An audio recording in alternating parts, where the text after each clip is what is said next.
కూటమి పాలనలో పోలీస్ వ్యవస్థ దిగజారిపోయిందని వైసీపీ ఎమ్మెల్సీ వరదు కళ్యాణి అన్నారు. చంద్రబాబు అనిత వల్లే పోలీస్ వ్యవస్థ దిగజారిపోయింది.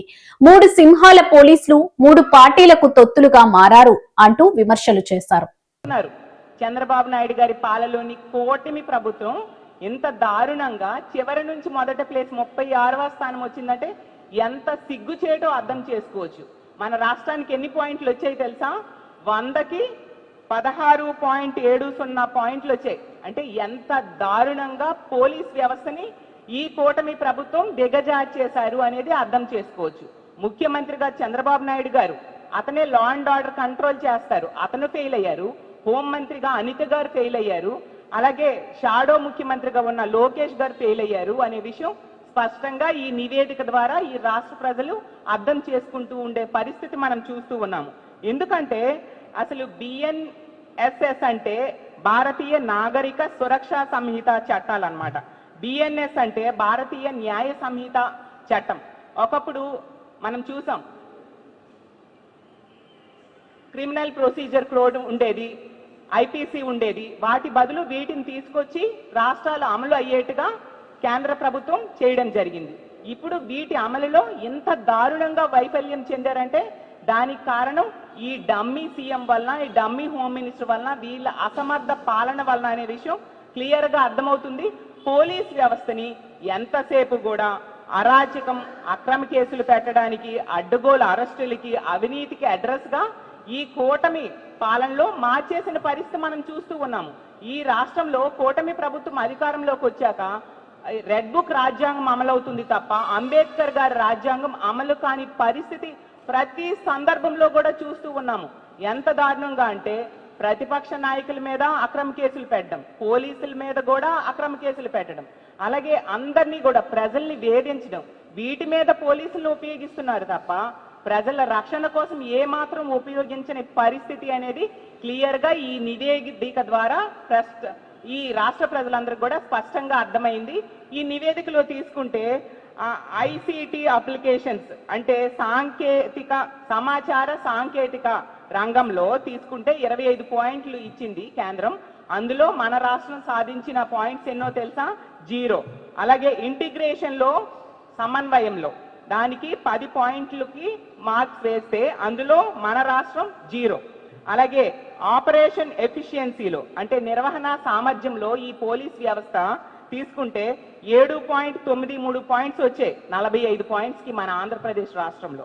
అలాగే అడ్మినిస్ట్రేటివ్ రిఫార్మ్స్ లో పాలనా సంస్కరణలు 20 పాయింట్స్ కి 8.77 పాయింట్స్ వచ్చాయి. అంటే టోటల్ గా తీసుకుంటే 100 పాయింట్స్ కి 16.70 పాయింట్లు మాత్రమే తెచ్చుకున్న దారుణమైన దిగజారిపోయిన పరిస్థితులు ఈ రోజు పోలీస్ వ్యవస్థ ఉందంటే నిజంగా ఈ కూటమిలో నాయకులందరూ సిగ్గుతో తలదించుకోవాలి. జగనన్న పాలనలో తీసుకుంటే పోలీసులు గర్వంగా తలెత్తుకుని తిరిగేట్టుగా జగనన్న పరిపాలించారు. ఎందుకంటే ఒకే ఏడాది 85 అవార్డ్స్ తెచ్చుకొని దేశంలోనే టాప్ ప్లేస్ లో మన ఆంధ్రప్రదేశ్ లోని పోలీస్ వ్యవస్థ జగనన్న పాలనలో ఉంటే ఈ రోజు కేంద్ర హోంశాఖ నివేదికలో 36వ స్థానం, చివరి స్థానం తెచ్చుకుంది. అంటే చిన్న చిన్న రాష్ట్రాలు, కేంద్ర పాలిత ప్రాంతాల కంటే వెనక్కి వెళ్ళిపోయిన పరిస్థితి తెచ్చుకుందంటే ఎంత దారుణమైన పరిస్థితులు ఉన్నాయో మనం అర్థం చేసుకోవచ్చు. జగనన్న పాలనలో తీసుకుంటే పోలీసుల్ని, మన రాష్ట్ర పోలీసులు పక్క రాష్ట్రాలకు వెళ్ళినప్పుడు వాళ్ళు వీళ్ళని చూసి సెల్యూట్ కొట్టేవారు, మన పోలీసులు తలెత్తుకొని బ్రతికేవారు. ఈ రోజు పక్క రాష్ట్రాల పోలీసుల ముందు మన రాష్ట్ర పోలీసులు తల దించుకునే పరిస్థితిని ఈ కూటమి ప్రభుత్వంలో నాయకులు కల్పించారనేది ఈ నివేదిక ద్వారా స్పష్టంగా అర్థమవుతూ ఉంది. అసలు ఒక ఫెయిల్యూర్డ్ సీఎం, ఒక ఫెయిల్యూర్డ్ హోం మంత్రి ద్వారా ఇలాంటి దుస్థితి ఈ రాష్ట్రంలో ఉన్న పోలీసులకు వచ్చింది అనేది అర్థమవుతూ ఉంది.